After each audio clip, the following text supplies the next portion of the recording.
તો બનાસકાંઠા શક્તિપીઠ અંબાજી મંદિરમાં યોગ દિવસની ઉજવણી કરવામાં આવી। અંબાજી મંદિરમાં 12મા આંતરરાષ્ટ્રીય યોગ દિવસની ભવ્ય ઉજવણી કરાઈ। યોગ બોર્ડ ગાંધીનગર અને અંબાજી મંદિર ટ્રસ્ટના સહયોગી કાર્યક્રમ યોજાયો તો મોટી સંખ્યામાં ગ્રામજનો, સુરક્ષા સ્ટાફ, શક્તિ સેવા કેન્દ્રના બાળકો જોડાયા તો મોટી સંખ્યામાં મંદિરના ચાચર ચોકમાં યોગનો કાર્યક્રમ યોજાયો।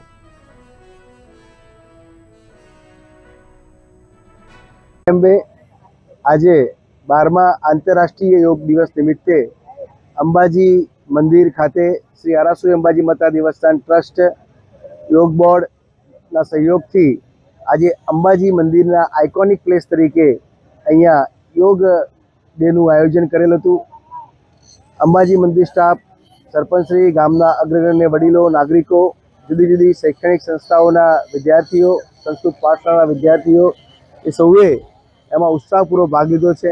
યોગ બોર્ડના ગુજરાત યોગ બોર્ડના ટ્રેનર મિત્રોએ ખૂબ જ સારી રીતે સૌને યોગ કરાવ્યા છે અને ખૂબ જ સરસ રીતે યોગ દિવસની ઉજવણી કરવામાં આવેલ છે।